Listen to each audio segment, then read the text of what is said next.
Hello, and welcome back to another episode of the Western Canon Challenge, where we are reading the entirety of the Western literary canon out loud.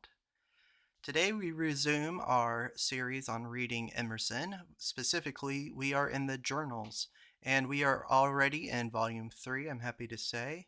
And we stopped at around February 25th of 1833. Emerson is 29 years old, and he has just completed a trip. Not completed. He just completed a voyage over to Italy. He's in Sicily at the moment, and he's writing on his experiences there. So, with that said, I will go ahead and get started. February 25th. Still, melancholy old metropolis. Under the moon last eve, how wan and gray it looked. Took a boat this morning and crossed the Porto Maggiore and sailed up the mouth of the river Anopus, full of canes and bulrushes and snails and a very little narrow mean puddle to be famed in song. We did not go up so far as the fountain Cyane, but disembarked about 3 miles lower, where the stream was an oar's length wide. It was a pretty fable of Pluto's metamorphosis of Cyane, and if we had more time should have stamped on the very ground where gloomy Dis stamped, and the rather that our plan afterwards showed us this was the spot of the Athenian encampment. No wonder Proserpine gathered flowers. They grow everywhere, of prettiest forms and liveliest colors now in February, and I stopped ever and anon to pick them. On the banks of the Anapus grows the papyrus, the immortal plant. It is a slightly clean, green triangular stem, 20 feet high, surmounted by a bunch of threads, which the people call paroka, or periwig. We cut down a good many, and then crossed the fields to the columns of the temple of Olympian Jove. Here stand the broken shafts, the sole remains of the temple which Gelo enriched with the spoils of the Carthaginians 2,500 years ago. The site is a commanding one, facing the center of the mouth of the great harbor. 7 of these fluted columns were standing in the last century, but earthquakes are added to time here in the work of destruction. We crossed the bridge of the Anapus and went home by way of the catacombs. We sat down on the benches of the theater, which was entire in the days of Nero. We asked a goatherd who smoked his pipe on the same bench what they were for. Per il mulino molino. We could not easily get him by our questions beyond the mill. At last he said, Anticita. On the lowest circuit of benches we read the inscriptions, and these are in a different language and not translated. There are medals with the first inscription, supposed to denote the daughter of Phalestis, wife of the elder Dionysus. In the afternoon I went to the museum and saw the Venus Calapigos, dug up here in 1810, a headless beauty. At dinner a Frate de Padri Cappuccini was announced, who brought olives and lemons in his hand and would accompany us to the Ladomie of the Church of St. John. Thither we went and descended into subterranean caverns cut regularly in the living rock. 2 fathers and 2 boys attended with torches. On each side of the main passages were catacombs, some larger, some less. Occasionally the ceiling was vaulted up to admit light and air. I asked how far these long passages extended. The friar said he knew not how far, but the air was bad, and no one went further than we. Cicero visited them before us.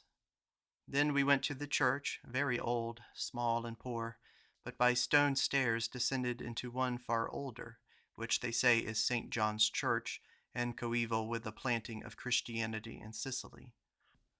The bold carving of the granite all around made me think it of Greek age, and afterward converted to this use. Signor Ricciardi, a friend of the consul Nicolini's, was very civil to us, and spoke good English. At parting he gave each of us a handful of sugar plums. Catania, March 1st. Fine strange ride and walk yesterday, coming by mules from Syracuse, hither 42 miles, 13 hours. Our party, 3 gentlemen, 2 ladies, were accommodated with 7 beasts. 2 for the latiga containing the ladies, 2 for the baggage, 1 for each saddle. The morning road led us by catacombs without number. What are they but evidences of an immense ancient population, that every rock should be cut into sepulchres? The road, a mere mule path through very stony soil, was yet not so rough but that I preferred walking to riding, and for an hour or two kept up easily with the caravan. Fine air, clear sun, Mount Etna right before us, green fields, laborers plowing in them, many flowers, all the houses of stone. Past the trophy of Marcellus, a pile of broken masonry, and yet it answers its purpose as well as Marcellus could have hoped. Did he think that Mr. Emerson would be reminded of his existence and victory this fine spring day of 2047 years to come? Saw the town of Malili, dined from our own knapsack at the strangest tavern, hills of olive trees all around, an oil mill or press adjoining, and a dozen big Morgiana jars thereby. What seemed the remains of some most ancient church or temple, with the stumps of pillars still standing in the rear, and the hostelry itself a most filthy house, the common dwelling of men, women, beasts, and vermin. Siamo pronti, signor, then said the muleteer, which he of our party to whom it was said, misapprehending to be a call for brandy, we waited yet a little. The afternoon ride was pleasanter much, flowers abounding, the road smooth, and Etna glorious to behold with his cap of smoke, and the mountainets like warts all over his huge sides. Then wound the road down by the seaside, and for many miles we traversed a beach like that of Lynn, paved with pretty shells. We crossed the Symaethus in a ferry, and going a little inland, we tramped through miles of prickly pears gigantic, but though Catania had been in sight much of the time since 12 o'clock, nothing could be ruder than this mule path from Syracuse to a city of 70,000 souls. Had I opened my eyes from sleep here, almost under the shadows of the town, I might have thought myself near Timbuktu. Yet has nature done all it could for this drowsy nation. I suppose the Bay of Naples cannot be so beautiful as the spacious bay round the shore of which we straggled and stumbled with tinkling mules and sighing and shouting drivers. Czar, czar, gia, and many an odd nondescript despairing sound they utter to that deliberate animal. As the day went down, the mules began to tire, and one slipped into the mud, and was with difficulty got out. Another fell down with the latiga. The sun set, the moon rose, and still we did not reach the town, so near at noon till 8 o'clock. Town of lava of earthquakes, the mountain is at once a monument and a warning. Houses are built, streets paved with lava. It is polished in the altars of the churches. Huge black rocks of it line the shore, and the white surf breaks over them. A great town full of fine old buildings. Long regular streets thronged with people, a striking contrast to the sad solitude of Syracuse.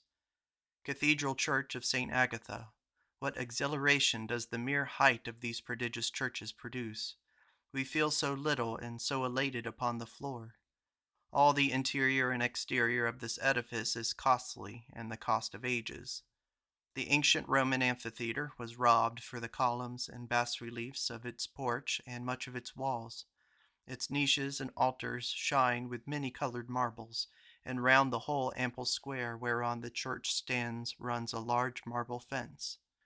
But what is even this church to that of the Benedictines? Indeed, my holy fathers, your vows of poverty and humility have cost you little.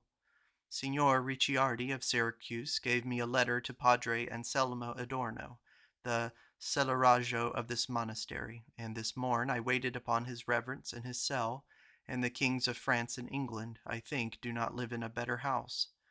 The Padre with great courtesy showed us the church and its paintings and its organ, here reputed the finest in Europe.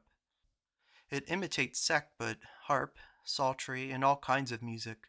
The monk Donatus, who built it, begged that he might be buried under it, and there he lies. To my ignorance, however, the organ neither appeared very large nor very richly toned, but the church shall be St. Peter's to me till I behold a fairer shrine. Have the men of America never entered these European churches, that they build such mean edifices at home? Contini was the architect, but Father Anselm only knew that it was more than 100 years old. But oh the marbles, and oh the pictures, and oh the noble proportions of the pile! A less interesting exhibition was the treasury of the convent, some silver richly wrought, seats and stools embroidered and gilt, and a wardrobe, drawers full of copes and things of cloth of gold and silver. Then the long lofty cloisters, galleries of chambers, then gardens too artificially laid out. About 50 monks are laid up in clover and magnificence here. They give bread twice in a week, one roll to every comer. I saw hundreds of women and children in the yard, each receiving her loaf, and passing on into a court, that none should come twice to the basket. Visited the museum of the Prince of Biscari, one of the best collections of the remains of ancient art. Bronzes, marbles, mosaics, coins, utensils dug up all over Sicily of Greek and Roman manufacture are disposed with taste and science. A head of Scipio took my fancy, and some more heads. The Prince of Biscari is a venerable name here. He was the Roscoe, the Petrarch of the town. Everywhere his beneficent hand is shown in restoring the old and saving the new. I have been under the cathedral into the ancient baths, and into the subterranean ruins of the ancient theatre. And now I will leave this primeval city, said to have been built by the Siculi 80 years before the destruction of Troy, and engage with a vetero for a visit to Messina. I have been to the opera, and thought 3 tauris the prince of a ticket rather too much for the whistle. It is doubtless a vice to turn one's eyes inward too much, but I am my own comedy and tragedy. Did you ever hear of a magnate who thought he had lost his virtue because he had fallen into a heap of shavings? Our manners are sometimes so mean, our blunders and improprieties so many and mulish, that it becomes a comfort to think that people are too much occupied with themselves to remember even their neighbors' defects very long. Messina, March. From Catania, my ride to the city was charming. The distance is but 60 miles, but that is 2 days' journey here. Mount Etna was the grand spectacle of the first day, and a fine sight it is. This monarch of mountains, they say, supports a population of 115,000 souls, and is 180 miles in circuit. And its ample sides are belted with villages and towers up almost to the snow. As the wind blew fresh, I smelt the snowbanks. Village of Giar, old country, Catholic all over, scarce a house or a fence but hath a shrine or cross inscription. And then there is 2 inscriptions in Italian, and there's no translation, so I'll skip over them.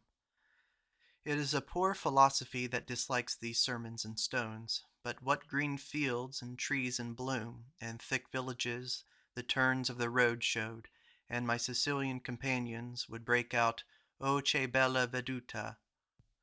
These companions were 4, the priest of the church of St. Iago in Messina, named Itilerio, his nephews Lorenzo and Gaetano, and Francesco Nicolozzi, a tailor. I named them all because they were very kind to me. They speedily found I was a stranger, and took great pleasure in hearing my bad Italian, and in giving me the names of things and places. They brought their vivers with them, and at Giardini, where we spent the night, they made me dine with them, and paid all reckonings in the morning. It was amusing enough, first, to see how a Sicilian dines. Then their intercourse with me was all a comedy. Their pronunciation and dialect are very different from Tuscan. When I could not understand, they would raise their voices, and then all say something, and then the worthy priest, after a consultation among them, inquired if I could understand Latin, and I declaring that I could, he essayed to communicate in that tongue, but his Sicilian accent made his Latin equally unintelligible to me. All the household collected gradually around us. At last I hit upon the sense of what they would say, and much acclamation and mutual congratulation there was. Coche came in too, and he told them I was sacerdote a prete in my own country, a fact he had picked up in Catania. This was wonders more. Then at every sentence which I forged and uttered was profound silence, followed by acclamations, Che bravo signor, so modulated as only Italians can. The little dark locanda was on the beach of Cape, Taormina or Schizo, and the roar of the sea lulled me to sleep.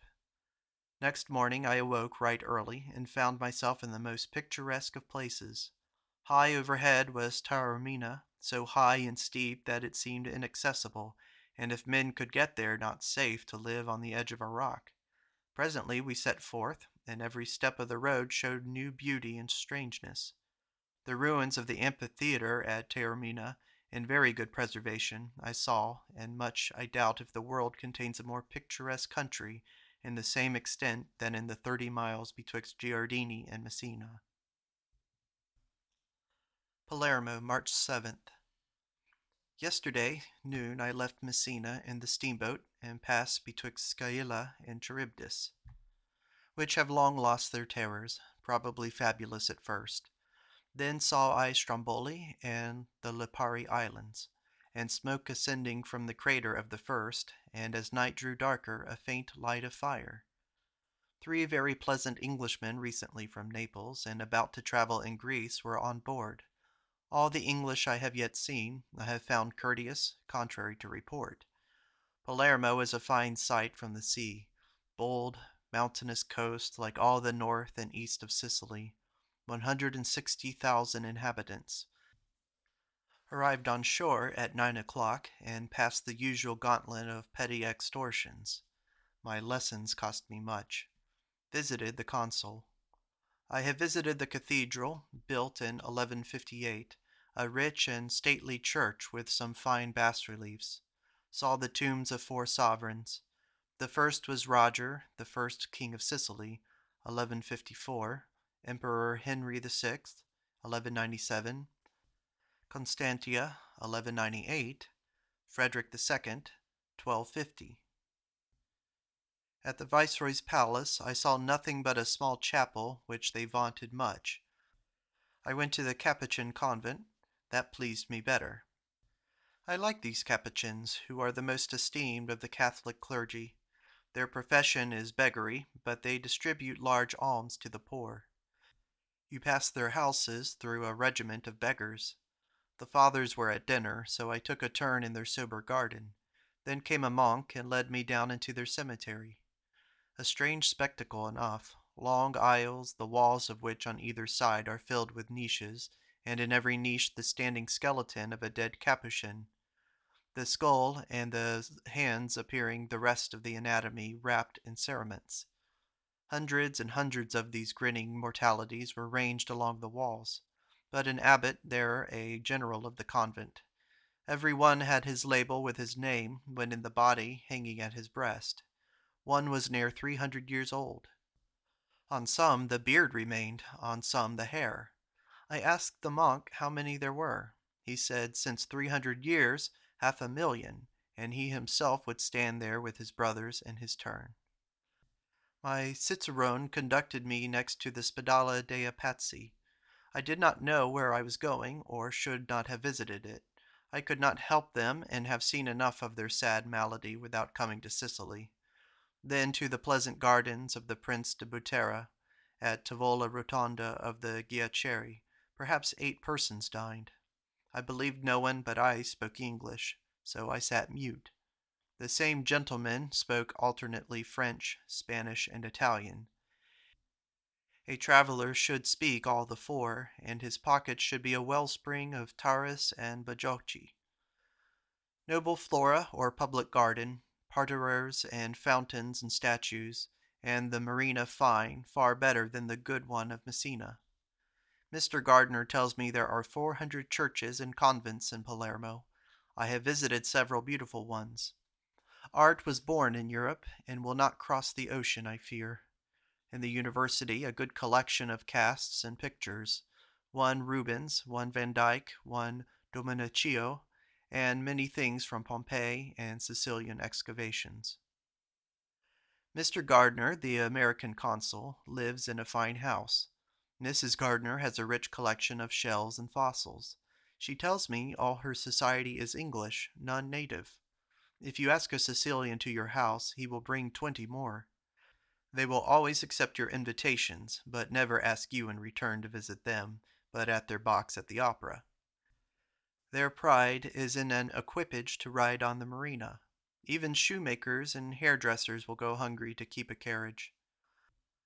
No learned or intelligent men, or next to none. Abbat Ferrara is. The daughters are sent to a convent for their education, and learn to make preserves and needlework. The English here, and now some Sicilians, send their sons to Switzerland to excellent schools. The steamboat must stay another day, and I must use philosophy. So I have been to the Monte Real on foot, and I suppose the world has not many more beautiful landscapes than the plain and the port of Palermo as seen therefrom. Olive and orange and lemon groves wide around. And visiting St. Simon's Church and the Benedictine convent, I followed my vivacious little guide Raimondo to his house, and he set before me wine and olives and oranges and bread. At the Tavola Rotonda, with 8 persons, we had 5 languages. At the opera in the evening, I had a thought or two that must wait a more convenient page. I do not know whether I can recommend my domestique de place, Michel Baleo, to the patronage of my friends, but I promised to remember his name, and now for Naples. At sea in the steamboat Re Ferdinando, March 11th. I tried last night in my berth to recall what had occurred at the opera. Here is a Greek word which is untranslated. What is really good is ever a new creation.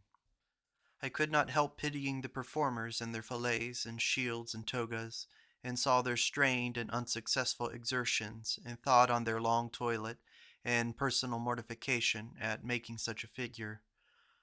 There they are, the same poor Johns and Antonios they were this morning, for all their gilt and pasteboard.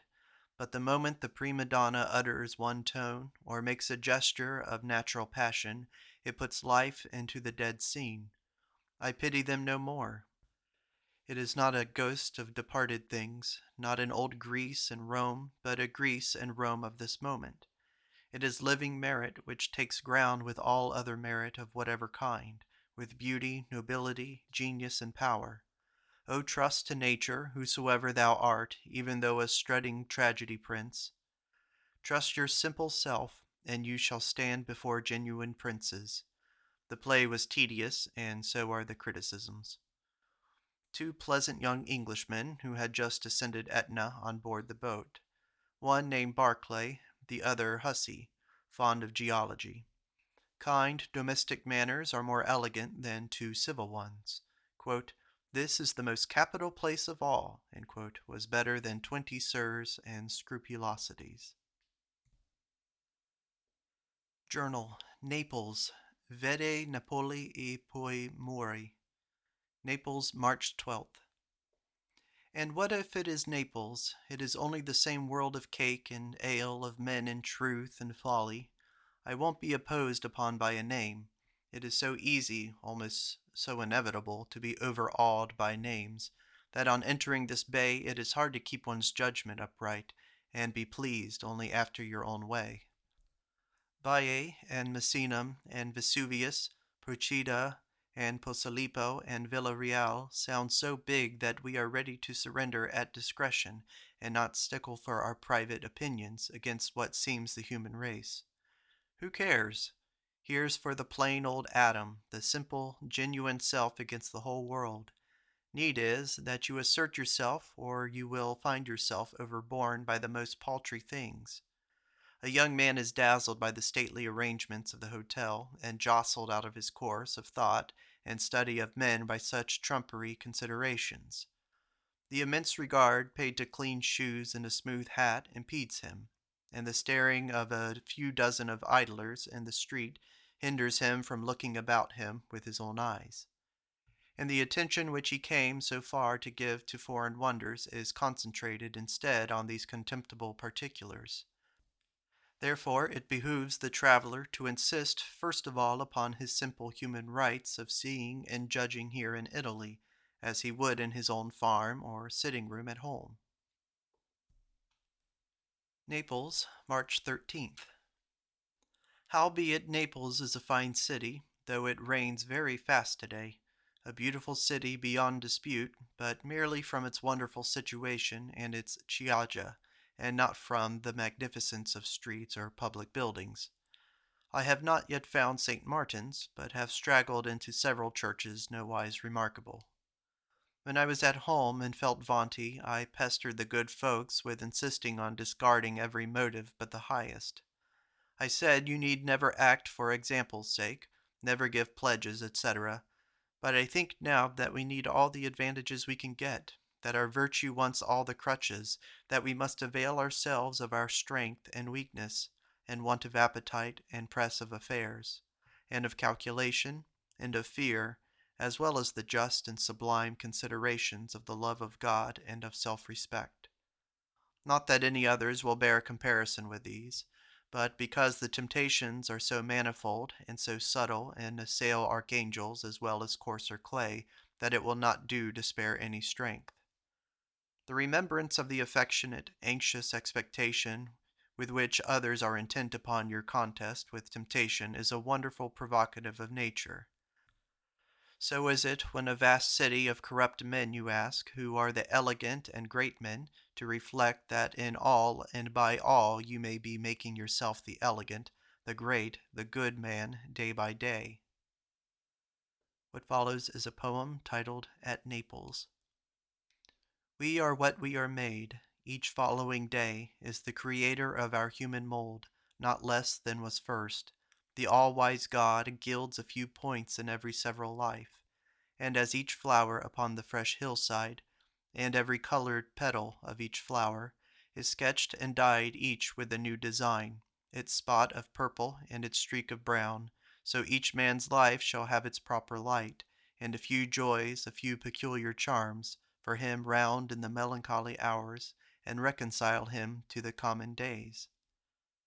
Not many men see beauty in the fogs of close, low pine woods in a river town, yet unto me not morn's magnificence, nor the red rainbow of a summer eve, nor Rome, nor joyful Paris, nor the halls of rich men blazing hospitable light, nor wit, nor eloquence, no, nor even the song of any woman that is now alive, hath such a soul, such divine influence, such resurrection of the happy past, as is to me when I behold the morn ope in such low, moist roadside, and beneath peep the blue violets out of the black loam, pathetic, silent poets that sing to me thine elegy, sweet singer, sainted wife.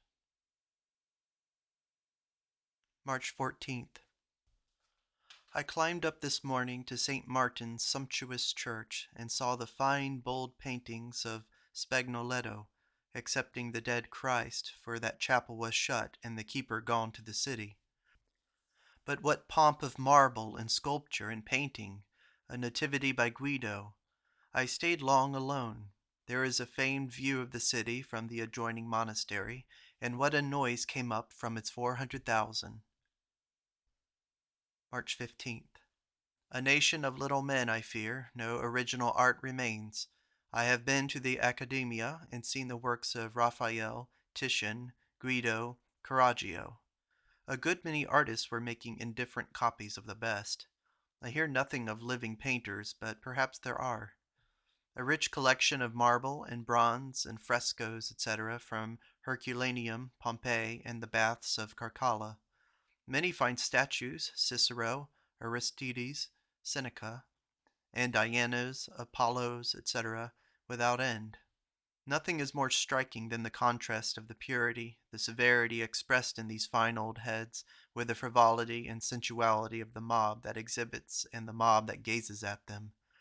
These are the countenances of the firstborn, the face of man in the morning of the world, and they surprise you with a moral admonition, as they speak of nothing around you, but remind you of the fragrant thoughts and the purest resolutions of your youth. March 16th. Last night I stayed at home at my black lodging in the Croce di Malta and read Goethe. This morn sallied out alone and traversed, I believe, for the 7th time that superb mile of the Villa Reale, then to the tomb of Virgil. But here the effect of every antiquity is spoiled by the contrast of ridiculous or pitiful circumstances. The boy who guided me was assailed by men, women, and children with all manner of opprobrium. A gang of boys and girls followed me crying, Signor, c'è un Mariolo, which translates to, He's a cheat. Yea, the venerable silence of the poet's sepulchre must be disturbed with the altercation of these Lilliputians. The tomb is well enough for so great a name, but its rich ashes are long ago scattered. It has an aperture which looks down into the entrance of the grotto of Posalipo. Then descending, I passed through this Cyclopean excavation to the bright and beautiful country of vineyards and olive groves beyond with the fine ridges of Camaldoli. Presently I met a company of muleteers who set up a shout Ladre and Mariolo when they saw me Cicerone. So I hastened to get rid of my suspicious companion and engaged another to conduct me to the Grotto del Cane. Through lanes of plenty he led me to the beautiful lake of Agnano and the grotto where they expose a dog to the sulphurous vapor, and the animal in a short time loses all signs of life, but is restored by being brought out. They offered the poor dog for the experiment if I would pay 6 carlines. I told them I would not, so the dog was saved his fainting. A pleasant place is this little lake. Thence I followed my guide for 2 or 3 miles to the Solfatura of Pozzuoli, and saw these volcanic springs of ever-boiling sulphur. The soil was hot under my feet, and the mountains smoked above at different openings. We always look at volcanoes with great respect. Thence to Pozzuoli and the well-preserved remains of the Colosseum or amphitheater. Here, underground, I could have a lively recollection of that great nation for whose amusement these fabrics were reared. But above ground in Pozzuoli it is impossible to connect the little dirty suburb full of beggars and beggar boatmen and beggar coachees with the most ancient city which the Cumaeans founded, the old Diciarchia, and, long after, the Puteoli of Cicero, his little Rome as he affectionately called this garden of palaces. Alas, no, here by the temple of Serapis, one stout fellow tried to pick my pocket of my torn handkerchief, and here, too, my guide worried me with demanding 3 or 4 times as much as his due, and a swarm of boys settled on me with antiquities to sell, old coins and fragments of brass and copper, and beggars, as usual, a regiment.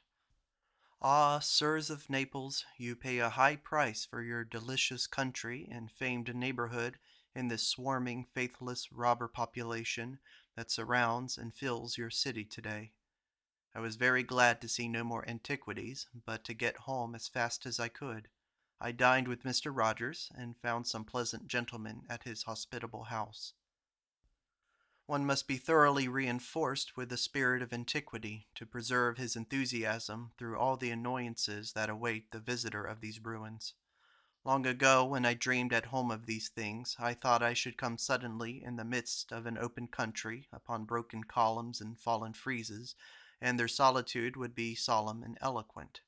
Instead of this, they are carefully fenced round like orchards, and the moment the unhappy traveler approaches one of them, this vermin of Ciceroni and Pedroni fasten upon him.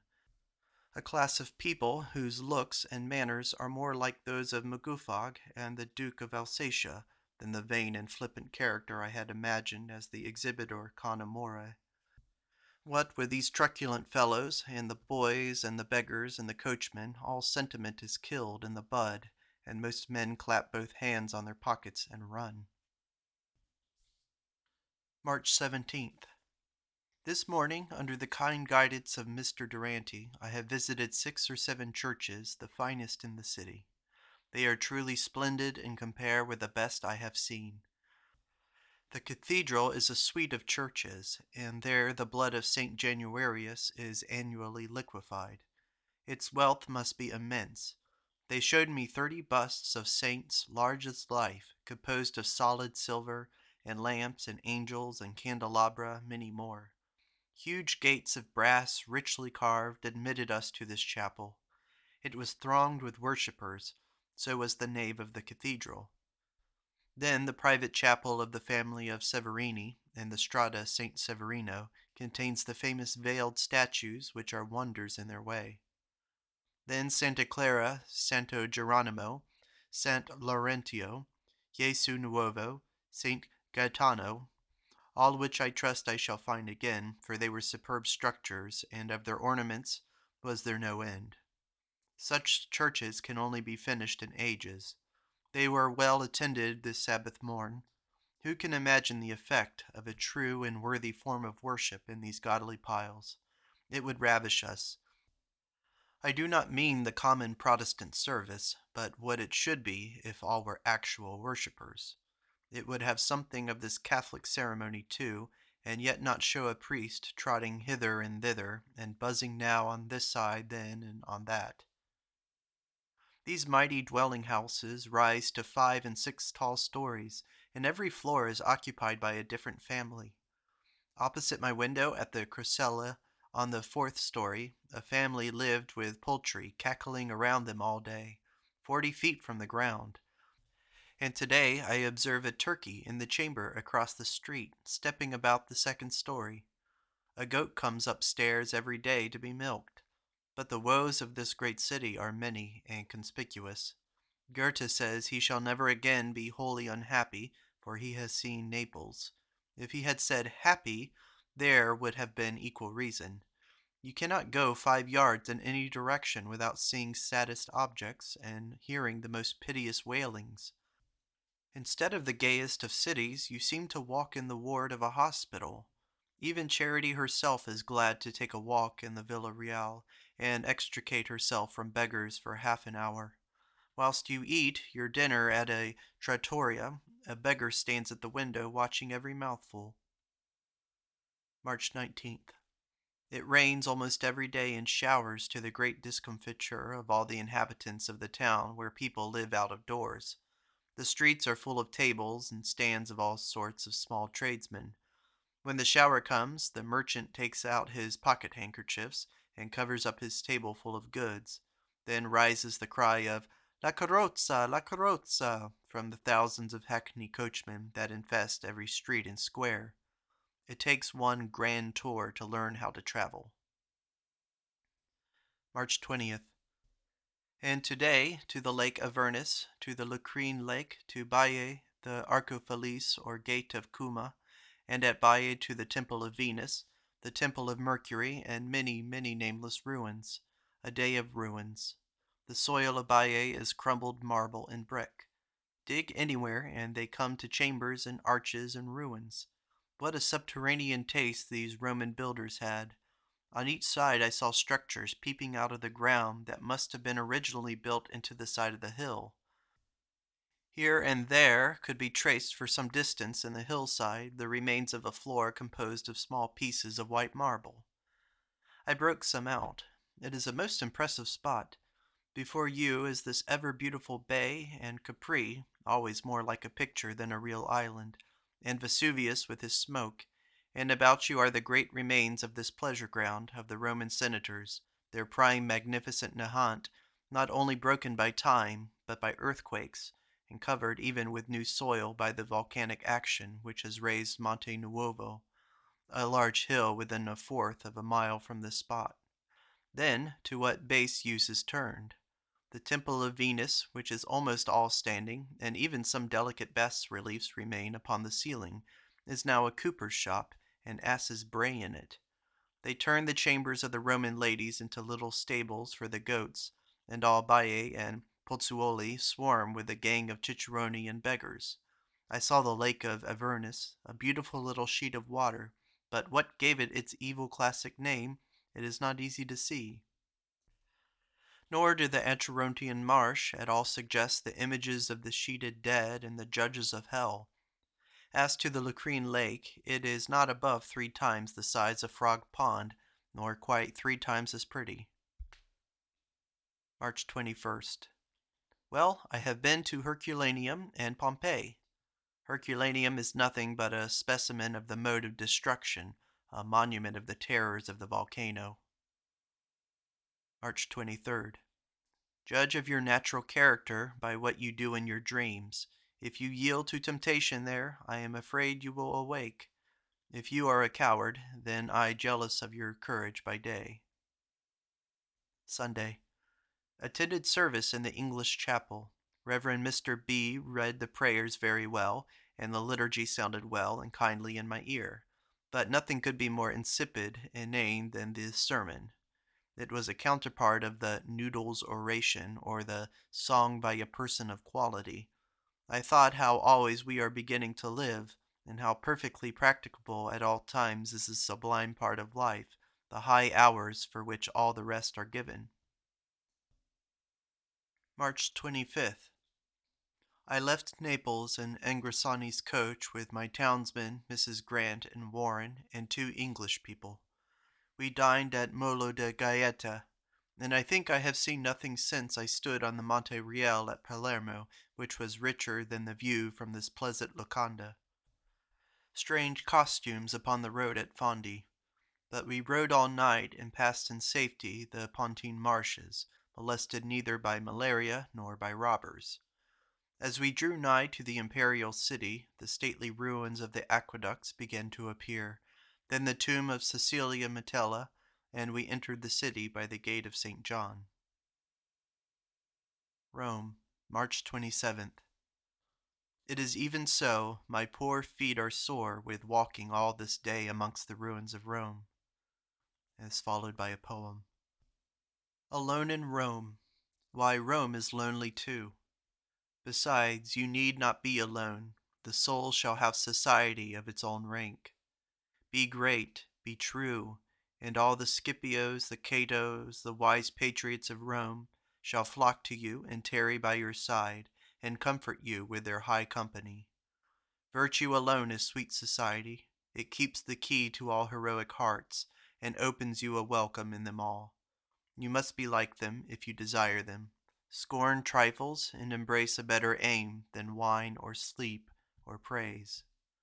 Hunt knowledge as the lover woos a maid, and ever in the strife of your own thoughts obey the nobler impulse. That is Rome. That shall command a senate to your side, for there is no might in the universe that can contend with love. It reigns forever. Wait then, sad friend, wait in majestic peace the hour of heaven. Generously trust thy fortune's web to the beneficent hand that until now has put his world in fee for thee. He watches for thee still. His love broods over thee, and as God lives in heaven, however long thou walkest solitary, the hour of heaven shall come, the man appear. March 28th. We came hither Tuesday, a little after noon, but that day I saw nothing but a passing view of the Colosseum as we entered the city, and afterwards the yellow Tiber. Yesterday morn at 9 I set forth with a young Englishman, Mr. Kingston, and crossed the Tiber and visited St. Peter's. Another time I will say what I think about this temple. From St. Peter's to the chambers of Raphael, and saw the pictures of the great master. It was a poor way of using so great a genius to set him to paint the walls of rooms that have no beauty, and, as far as I see, no purpose. Then we threaded our way through narrow streets to the temple of Vesta and the house of Rienzi, quote, last of Romans, then to the Forum and the Colosseum. Here we spent some hours in identifying ruins and fixing in mind the great points of the old topography. March 29th.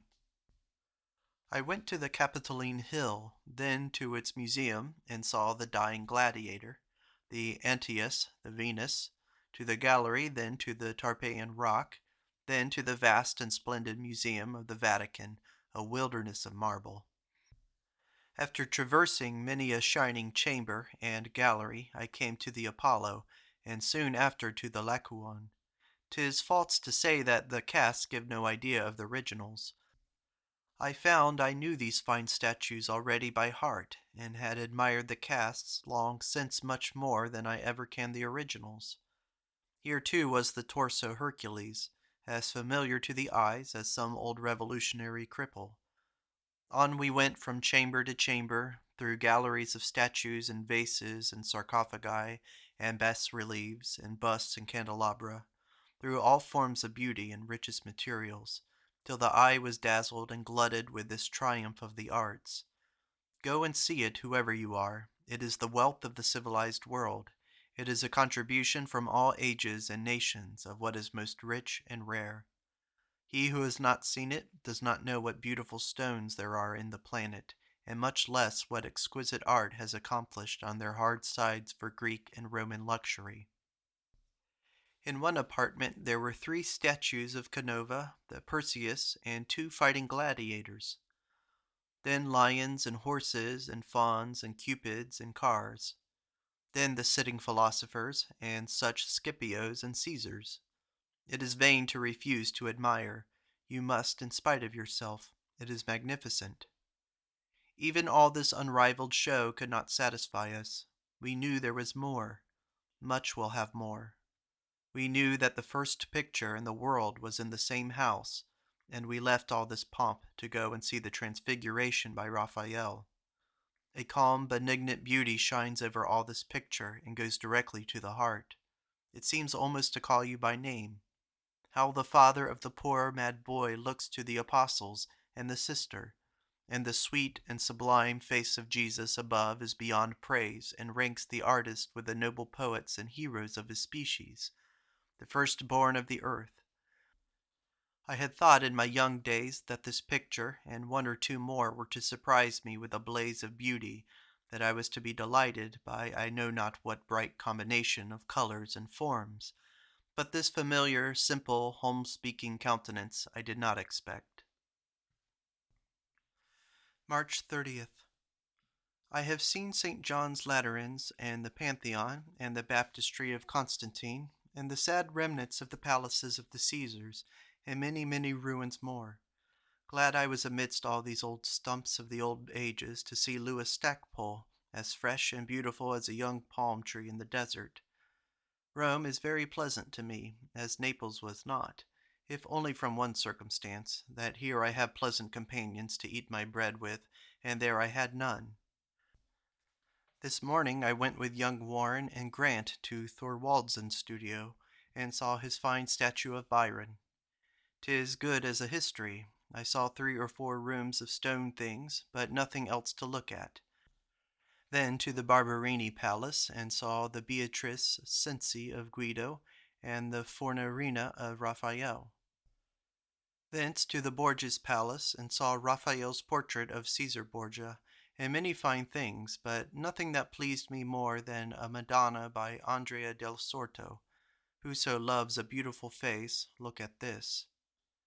Then to the Colonna Palace, a proud old mansion of this ancient family, the finest suite of apartments I have ever seen, and hung around with master pictures, and many of them portraits of the heroes and the beauties of their own line.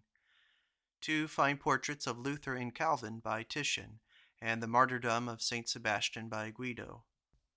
But I liked the whole show, the hall itself, better than any part of it. William Pratt very kindly acted the part of Cicerone and introduced me to his relatives. Then I found under the Capitoline Hill the famous Mamertine prison, the scene of the death of Cethegus and Lentulus, and the captivity of St. Peter and St. Paul, and the reputed dungeon of the Roman daughter.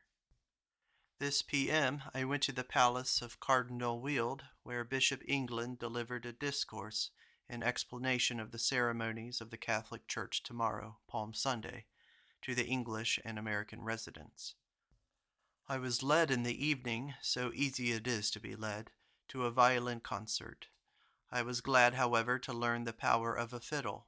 It wailed like a bugle, and reminded me of much better things and much happier hours. Sunday, March 31st. I have been to the Sistine Chapel to see the Pope bless the palms and hear the choir chant the Passion. The cardinals came in, one after another, each wearing a purple robe, an ermine cape, and a small red cap to cover the tonsure. A priest attended each one to adjust the robes of their eminencies. As each cardinal entered the chapel, the rest rose. 1 or 2 were fine persons. Then came the Pope in scarlet robes and bishop's mitre. After he was seated, the cardinals went in turn to the throne and kneeled and kissed his hand. After this ceremony, the attendants divested the cardinals of their robes and put on them a gorgeous cope of cloth of gold. When this was arranged, a sort of ornamental baton made of dried palm leaf was brought to His Holiness and blessed, and each of the cardinals went again to the throne and received one of these from the hands of the Pope. They were supplied from a large pile at the side of the papal chair. After the cardinals came another dignitaries, bishops, deans, canons. I know them not, but there was much etiquette, some kissing the hand only, and some the foot also of the Pope. Some received olive branches. Lastly, several officers performed the same ceremony. When this long procession of respect was over, and all the robed multitude had received their festal palms and olives, His Holiness was attended to a chair of state, and being seated, was lifted up by his bearers, and preceded by the long official array, and by his chanting choir, he rode out of the chapel. It was hard to recognize in this ceremony the gentle Son of Man who sat upon an ass amidst the rejoicings of his fickle countrymen. Whether from age or from custom, I know not, but the Pope's eyes were shut, or nearly shut, as he rode. After a few minutes he re-entered the chapel in like state, and soon after retired and left the sacred college of cardinals to hear the Passion chanted by themselves. The chapel is that whose walls Michelangelo adorned with his Last Judgment, but today I have not seen the picture well. All this pomp is conventional. It is imposing to those who know the customs of the courts and of what wealth and of what rank these particular forms are the symbols. But to the eye of an Indian, I am afraid it would be ridiculous. There is no true majesty in all this millinery and imbecility. Why not devise ceremonies that shall be in as good and manly taste as their churches and pictures and music? I counted 21 cardinals present. Music at St. Peter's in the afternoon, and better still at Chiesa Nuova in the evening.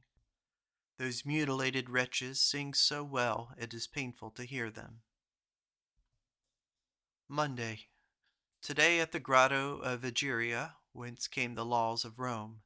Then to the tomb of Cecilia Metella, quote, the wealthiest Roman's wife, a mighty tomb, the wall is 30 feet thick. Then to the tomb of Scipio, then to the spotted palace, and saw the statue of Pompey, at whose base great Caesar fell, then to the palace Farnesina, to see Raphael's frescoes. Here Raphael painted whilst Michelangelo locked himself up in the Sistine Chapel. Then to the Vatican, and at night to an American soiree. This is the end of Part 2 of Emerson's journal collection number 24, found in Volume 3 of the collected journals of Ralph Waldo Emerson. Thank you for listening.